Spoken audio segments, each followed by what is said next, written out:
Қыздар, бүгін пломбир мороженыйның рецептісімен бөлісемін.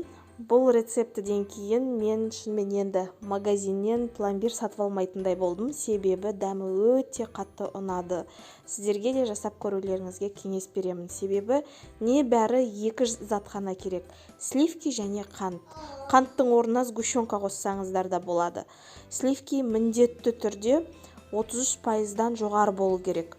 Көбінесе мен торттан артылған сливкилерден кішкене осындай мороженый жасай салам.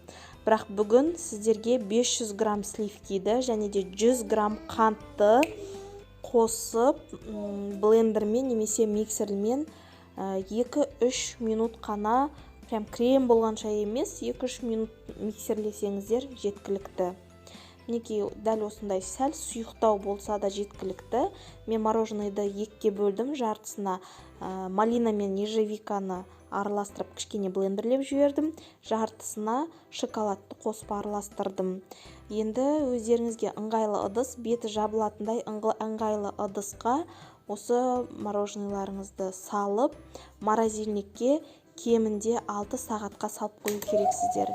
Мен балаларым шыдай алмай 1 сағаттан кейін шығарып, балаларға мороженыйдың жартысын бердім. Яғни 1,5-1 сағаттан кейін сәл жұмсақтау күйінде берсеңіздер де болады.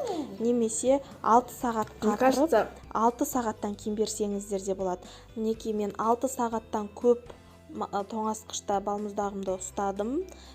Қатып жақсы болып шыққан деп ойлаймын. Қазір бірге дәмін көреміз. Ал, бісмилля деп дәмін көрейік. Түрі енді өте керемет, әдем болып тұр. Сәл ғана ертіп жіберіп жеп. Енді сөзім жоқ. Керемет, енді нау ақ түрі. Прям жей бергім келеді. Ақ пломбир шоколадпен. Шоколадтың да өзінің арасында бір дәмі бар сияқты, керемет болған. Науда бір сәл қышқылдау дәмі бар.